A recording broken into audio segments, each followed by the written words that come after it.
Cinema అయిన మహా నేను మిస్టర్ బి నా మాట సూటిగా ఉంటుంది, మ్యాటర్ క్లియర్ గా ఉంటుంది. మీరు చూస్తున్నారు మిస్టర్ బి ఛానల్. ఈ వీడియోలో మనం మాట్లాడుకుందాం విక్టరీ వెంకటేష్ నటించిన అనిల్ రావుపూడి దర్శకత్వంలో వచ్చిన సంక్రాంతికి వస్తున్న మూవీ సమర సంభవం blockbuster 13 days total worldwide collections report. అలాగే నందమూరి బాలకృష్ణ గారికి పద్మభూషణ్ అవార్డు వచ్చింది. దానికి సంబంధించి కూడా అభినందనలు తెలియజేస్తూ ఒక చిన్న రిపోర్ట్. ముందుగా వెంకటేష్ బాబు నటించిన సంక్రాంతికి వస్తున్నాం సినిమా 13వ రోజును చూసుకుంటే వాళ్ళు పోస్టర్స్ మీద సంభవం బ్లాక్ బాస్టర్ సంభవం అని వేసుకుంటున్నారు. కాదు, మామూలు సంభవం అయితే కాదు, వీర సమర సంభవం అంతే.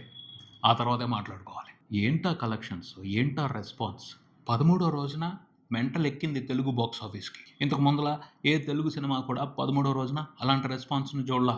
అందుకనే ఆల్ టైమ్ రికార్డు పెట్టేసింది సంక్రాంతికి వస్తున్న మూవీ 13వ రోజున కలెక్షన్లకు సంబంధించి. RRR వల్ల గాల అంత నెంబర్ చూడటం, బాహుబలి 2 వల్ల గాల అంత నెంబర్ చూడటం 13వ రోజున. బాహుబలి 2ది wonderful box office run, superb long run Telugu box office దగ్గర. అందుకనే ఇప్పటికీ కొన్ని రికార్డులు డే వైజ్ కలెక్షన్లకు సంబంధించి బాహుబలి 2 మూవీ మీదే ఉన్నాయి. ఆ రికార్డులను కూడా మడి చేస్తుంది సంక్రాంతికి వస్తున్న మూవీ. 13వ రోజున బాహుబలి 2కి వచ్చిన నెంబర్ ఎంత అంటే అరౌండ్ 4.5 కోట్లు. అదే ఇప్పటి వరకు ఆల్ టైమ్ రికార్డు. ఆ రికార్డు దాదాపు 2017 నుంచి ఇప్పటి వరకు చెక్కు చెదరలేదు, బ్రేక్ చేసి పారేసింది. అది మామూలుగా కాదు, వండర్ఫుల్ మార్జిన్తో 3 కోట్లు ఎక్కువ తెచ్చుకుని ఆ రికార్డును బ్రేక్ చేసి తన పేరు మీద పెట్టేసుకుంది సంక్రాంతికి వస్తున్న మూవీ. 13వ రోజున 2 తెలుగు రాష్ట్రాల వరకు సినిమా రిపోర్ట్ చేసిన షేర్ 7.5 కోట్లు. మెంటల్ మాస్ వ్యవహారం ఇది. గ్రాస్ 9 కోట్ల వరకు ఉంటుంది. అనూహ్యం. ఎక్స్పెక్ట్ చేశారు బాగుంటది, రెండో సండే రోజున కూడా సినిమాకి కలెక్షన్ల జాతర అని ఎక్స్పెక్ట్ చేశారు. కానీ జరిగింది మాత్రం అంచనాలకు అందంది. ఫస్ట్ రోజు నుంచి కూడా అంచనాలకు అందకుండానే నెంబర్స్ ని రిపోర్ట్ చేసుకుంటూ వస్తుంది సంక్రాంతికి వస్తున్న మూవీ. 13వ రోజున కూడా ఆ మ్యాజిక్ నే కంటిన్యూ చేసింది. అనిల్ రావుపూడి మిరాకిల్ ఇంకా వర్కౌట్ అవుతుంది. తెలుగు ఫ్యామిలీ ఆడియన్స్ సినిమాకి సంబంధించి ఓ మేనియాలో ఉన్నారు, ఓ ట్రాన్స్ లో ఉన్నారు. వాళ్ళ కిక్ ఇంకా తగ్గలేదు క్లియర్ గా అర్థం అవుతుంది. లేకపోతే 13వ రోజున అంత పెద్ద నెంబర్ ఏంటి? అసలు 13వ రోజున ఏం జరిగిందో తెలుసా? మార్నింగ్ షోస్ మామూలుగా స్టార్ట్ అయ్యాయి, కానీ మ్యాట్నీస్కి వచ్చేప్పటికి పరిస్థితి ఒక్కసారిగా మారిపోయింది. టికెట్ల కోసం డిమాండ్ అనూహ్యంగా పెరిగింది. అంతే, అలర్ట్ అయ్యారు ఎగ్జిబిటర్స్ అందరూ. చకచక దొరికిన స్క్రీన్స్ అన్నిటిని తీసుకున్నారు, షోలు పెంచేశారు. అన్ని షోలు హౌస్ఫుల్. మ్యాట్నీ ఫస్ట్ షో ఎక్కడ చూసినా 2 తెలుగు రాష్ట్రాల వ్యాప్తంగా వీర ర్యాంపేజ్. ఎందుకంటే టికెట్ రేట్లు కూడా తగ్గాయి. మొన్నటి వరకు 250 ఉన్నాయి, మొన్న శుక్రవారం నుండి 150 చేశారు. ఆ అడ్వాంటేజ్ కూడా కలిసింది. అస్సలు మామూలుగా రాలేదంతే ప్రేక్షకులు సినిమాని చూడటానికి. ఈ సండే ఎక్కడ చూడండి, ఏ థియేటర్ దగ్గర చూడండి, ఫ్యామిలీ ఆడియన్సే. వీళ్ళని బట్టి పిల్లల్ని, ఫ్రెండ్స్ ని, బంధువులని అందరినీ తీసుకుని వచ్చారు. అదే సందడి కనబడుతుంది ఇంకా థియేటర్స్ దగ్గర. ఇలాంటి రెస్పాన్స్ కనిపిస్తుంటే సినిమా 300 కోట్ల గ్రాస్ రిపోర్ట్ చేయడం అనేది చాలా సింపుల్ మ్యాటర్. మూవీ టీమ్ సగర్వంగా ప్రకటించేసింది సినిమా 13 రోజుల్లో ప్రపంచవ్యాప్తంగా 276 కోట్ల గ్రాస్ మార్క్ని టచ్ చేసింది అని. ఇదొక ఆల్ టైమ్ రికార్డ్. ఒక రీజనల్ సినిమా అన్న విషయాన్ని దృష్టిలో పెట్టుకుని చూస్తే తెలుగు వెర్షన్ వరకు మాత్రమే రిలీజ్ అయింది సంక్రాంతికి వస్తున్న మూవీ. పాన్ ఇండియా సినిమా కాదు, వేరే ఏ లాంగ్వేజ్లోనూ రిలీజ్ అవ్వలేదు. హనుమాన్ మూవీ కూడా నియర్లీ 300 కోట్ల గ్రాస్ చూసింది లాస్ట్ టైం సంక్రాంతి పండుగకు వచ్చి. కాకపోతే ఆ సినిమాకి హిందీ నుంచి సపోర్ట్ ఉంది, ఈ సినిమాకి హిందీ నుంచి సపోర్ట్ లేదు, వేరే ఏ లాంగ్వేజ్ నుంచి సపోర్ట్ లేదు. తెలుగు వెర్షన్ వరకు మాత్రమే 276 కోట్ల గ్రాస్ పెట్టడం అనేది ఓ సెన్సేషనల్ రికార్డ్. అలా వైకుంఠపురంలో టోటల్ గ్రాస్ ను కూడా క్రాస్ చేసేసినట్టు అర్థమవుతుంది పరిస్థితి. కాకపోతే షేర్ విషయంగా ఇంకొంచెం ఎక్కువ తెచ్చుకోవాలి. అప్పటి టికెట్ రేట్లు వేరు, ఇప్పటి టికెట్ రేట్లు వేరు. దాని మూలంగా కొంచెం ట్యాక్స్ ఎక్కువ కట్ అవుతుంది సంక్రాంతికి వస్తున్న మూవీకి. అందుకనే షేర్ విషయంలో డిఫరెన్స్ ఉంది.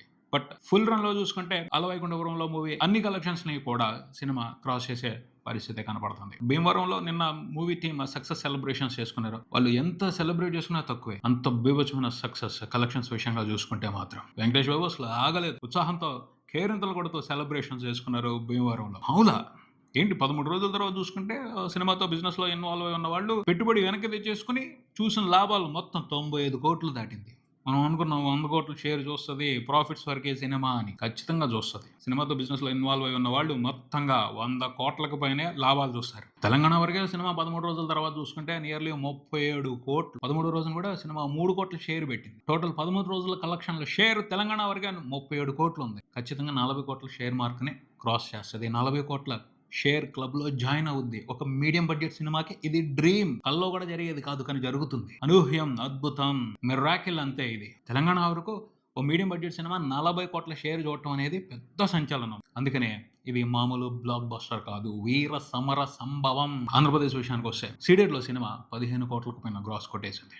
పెద్ద హీరోల సినిమాలకి డ్రీమ్ అది. సీడెడ్ వరకు 15 కోట్ల షేర్ చూడటం అనేది కొట్టేసింది ఈ సినిమా. ఉత్తరాంధ్రలో చూసుకుంటే 20 కోట్ల షేర్ మార్క్ని టచ్ చేయడం కోసం ఉరకలు పెడుతుంది, జరుగుద్ది. అది కూడా వీర సమర సంభవమే. అన్నిటికంటే సంచలనం ఏమిటి అంటే ఈస్ట్ గోదావరిలో సినిమాలో గోదావరి కామెడీ ఉంది కదా, అందుకని వాళ్ళు ఇంకా బాగా కనెక్ట్ అయ్యారు, ఇంకా బాగా సెలబ్రేట్ చేసుకుంటున్నారు ఈ సినిమాని. సో ఈస్ట్ గోదావరి వరకు సినిమా ఇప్పటి వరకు అయితే నియర్లీ 13 కోట్ల షేర్ పెట్టింది. ఇది పెద్ద పెద్ద పెద్ద సంచలనం. చాలా పెద్ద స్టార్ హీరోలకు కూడా గోదావరి ఏరియా వరకే 13 కోట్ల షేర్ చూడటం అనేది పెద్ద డ్రీమ్. సునాయాసంగా కొట్టేసింది సంక్రాంతికి వస్తున్న మూవీ. ఏమో ఇంకా రన్ ఉంది. 15 కోట్ల షేర్ మార్క్ ని టచ్ చేసిందంటే మాత్రం చరిత్ర అవుద్ది, మర్చిపోలేని చరిత్ర అవుద్ది. వెస్ట్ లోను పరిస్థితి అలాగే ఉంది. గుంటూరులో కూడా సినిమా 10 కోట్ల షేర్ మార్కెట్కి దగ్గరగా వచ్చేసింది. ఫుల్ రన్ లో ఖచ్చితంగా 10 కోట్ల షేర్ మార్క్ ని టచ్ చేస్తుంది. ఇది కూడా అంతే. అసలు ఏ ఏరియాలో చూసుకున్నా ఒక స్టార్ హీరో డ్రీమ్ నెంబర్స్ నే పెట్టుకుంటా వెళ్తుంది. అంటే స్టార్ హీరో మీన్స్ వెంకటేష్ బాబు స్టార్ హీరో, పెద్ద స్టార్ హీరోనే. కాకపోతే ఆయన సీనియర్ స్టార్ హీరో. ఈ మధ్యన లేటెస్ట్ టాప్ స్టార్ హీరోస్ ఉన్నారు చూడండి, వాళ్ళు పెట్టే నెంబర్స్ని దాటుకుంటే వెళ్ళిపోతుంది సినిమా. సో వెంకటేష్ బాబు తన మార్కెట్ సత్తాని మళ్ళీ నిరూపించుకున్నారు. ఆయన కోసం ఫ్యామిలీ ఆడియన్స్ ఏం వస్తున్నారు థియేటర్స్కి, ఏం వస్తున్నారు. అసలు వెస్ట్లో కూడా మంచి రికార్డులకి అవకాశం ఉంది. కృష్ణా డిస్ట్రిక్ట్లో కూడా సినిమా 10 కోట్ల మార్క్ని టచ్ చేసేటట్టుగానే ఉంది. 13 రోజుల తర్వాత చూసుకుంటే 8 కోట్లకు పైన షేర్ వచ్చింది. అక్కడ కూడా కొత్త హిస్టరీ లిఖించబడుతుందని అర్థమవుతుంది. నెల్లూరులో కూడా మంచి నెంబర్స్ పడుతున్నాయి సినిమాకి. ఎక్కడికక్కడ అన్ని టాప్ రికార్డ్సే, వండర్ఫుల్ రికార్డ్సే, వండర్ఫుల్ కలెక్షన్సే సినిమా రిపోర్ట్ చేసుకుంటా వెళ్తుంది.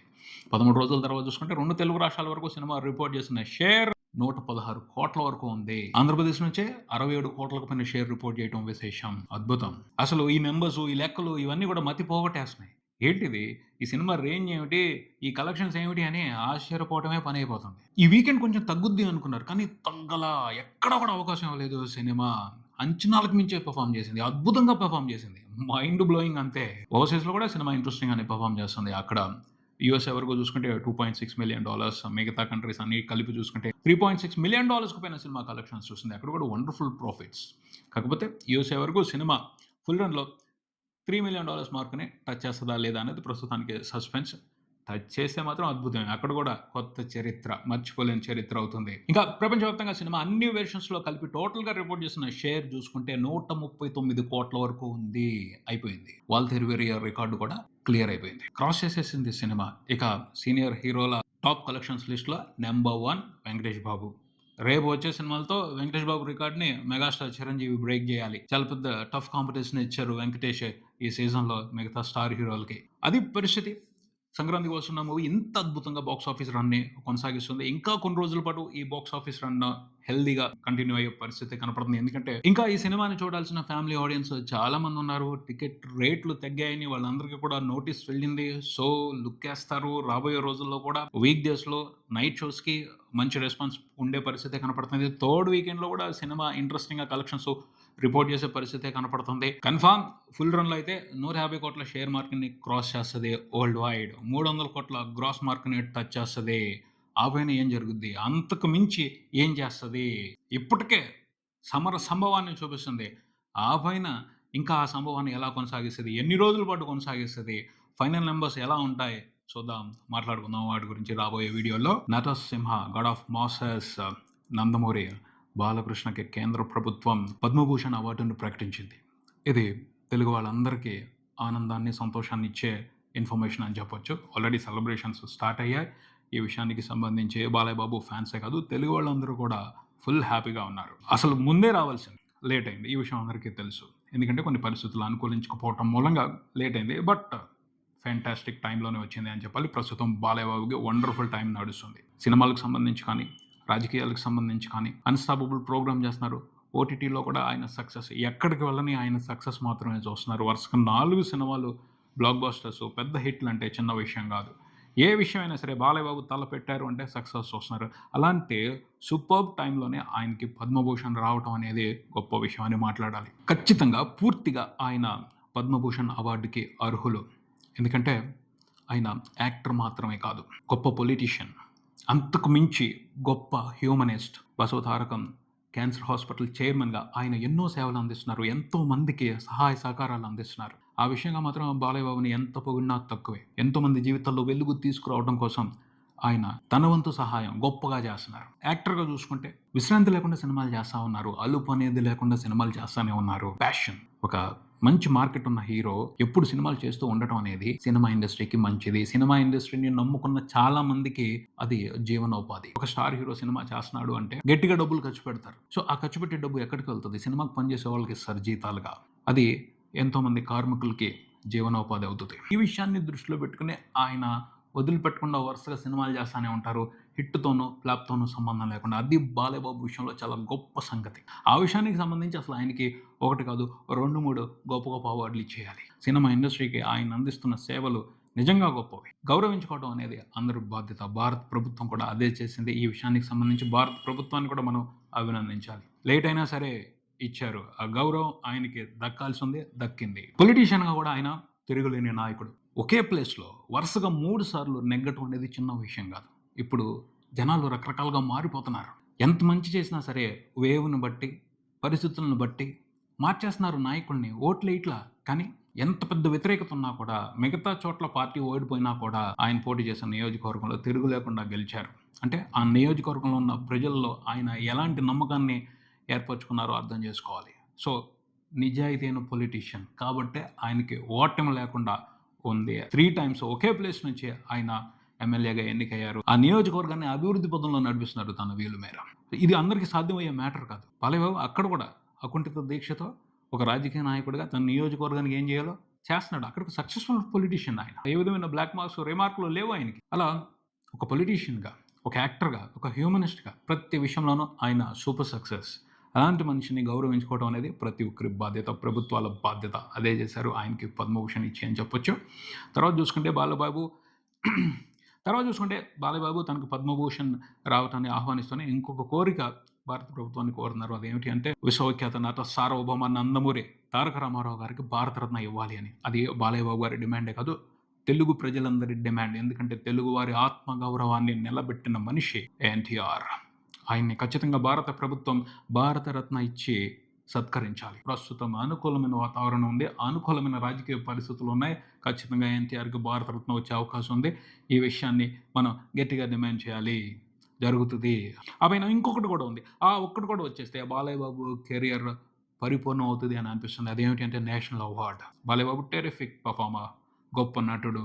నేషనల్ అవార్డు కూడా వచ్చేయాలి. ఒకప్పుడు అంటే నేషనల్ అవార్డుకి రకరకాల పరిస్థితులు ఉండేవి, రకరకాల రాజకీయాలు ఉండేవి. వాటిని దాటుకుని నేషనల్ అవార్డు ఎలా తీసుకోవాలో తెలుగు వాళ్ళకి అర్థమయ్యేది కాదు. ఇప్పుడు అలా కాదు. పరిస్థితులు మారాయి, రూల్స్ మారాయి, చాలా రకాలైన క్యాలిక్యులేషన్స్ మారాయి. రాజకీయం కూడా అనుకూలంగానే ఉంది. పైన రూల్స్. ఒక యాక్టర్కి నేషనల్ అవార్డు ఎలా వస్తుంది అంటే, అప్పట్లో అయితే ఓ ఆర్ట్ సినిమాలో నటించిన యాక్టర్కో, లేకపోతే పుస్తకాల్లో ఉన్న క్యారెక్టర్స్లో నటించిన ఆర్టిస్టులకో ఇచ్చేవాళ్ళు. ఎక్కువ నేషనల్ అవార్డ్స్ అలాగే వచ్చేవి. కానీ ఇప్పుడు ఈ మధ్యన చూసుకుంటే రూల్ మారింది. పుష్పరాజ్ క్యారెక్టర్కి ఇచ్చారు. పుష్పరాజ్ క్యారెక్టర్లో పెర్ఫామ్ చేసిన అల్లు అర్జున్కి ఇచ్చారు. కమర్షియల్ సినిమాలో మాస్ హీరో క్యారెక్టర్ కూడా నచ్చితే, ఇంప్రెసివ్గా అనిపిస్తే నేషనల్ అవార్డు ఇస్తున్నారు. అఖండ 2 వస్తుంది. ఖచ్చితంగా ఆ సినిమాలో బాలయ్యబాబు బ్రహ్మాండమైన పర్ఫార్మెన్సే ఇస్తారు. ఆ పర్ఫార్మెన్స్కి నేషనల్ అవార్డు రావాలని కోరుకుందాం. పుష్పరాజ్కి ఇచ్చినప్పుడు అఖండాకి ఎందుకు ఇవ్వకూడదు? కన్ఫామ్గా అఖండ 2ని నేషనల్ వైడ్ టార్గెట్ చేస్తున్నారు. హిందీ ఆడియన్స్ కూడా దృష్టిలో పెట్టుకుని తీస్తున్నారు. సో ఛాన్స్ ఉంది, చాలా వరకు ఛాన్స్ ఉంది. పైన బాలయ్యబాబుకి అద్భుతమైన టైం నడుస్తుంది. అఖండలోనే బాలయ్యబాబు అద్భుతమైన నట ప్రదర్శన చేశారు. అఖండ 2లో అంతకు మించి పర్ఫార్మెన్స్ చేయొచ్చు. చేపించడానికే సంకల్పించారు బోయపాటి శ్రీను. అది ఇండియా వ్యాప్తంగా ఉన్న మూవీ లవర్స్ అందరికీ నచ్చింది అనుకోండి, ఖచ్చితంగా నేషనల్ అవార్డు జ్యూరీ కూడా నచ్చవచ్చు. బాలయ్యబాబుకి నేషనల్ అవార్డు రావచ్చు. వస్తే బాగుంటుంది అనిపిస్తుంది. రావాలని నేనైతే బలంగా కోరుకుంటున్నాను. మీకేమనిపిస్తుంది కింద కామెంట్స్లో తెలియజేయండి. ఇదే ఇక్కడికి మరో వీడియోతో మళ్ళీ కలుద్దాం. ఈ వీడియో మీకు నచ్చితే లైక్ చేయండి, మీ ఫ్రెండ్స్తో షేర్ చేసుకోండి, మీ అభిప్రాయాన్ని కామెంట్ చేయండి. ఈ ఛానల్ని సబ్స్క్రైబ్ చేయండి. నేను mister B. Keep watching mister B channel. Thank you.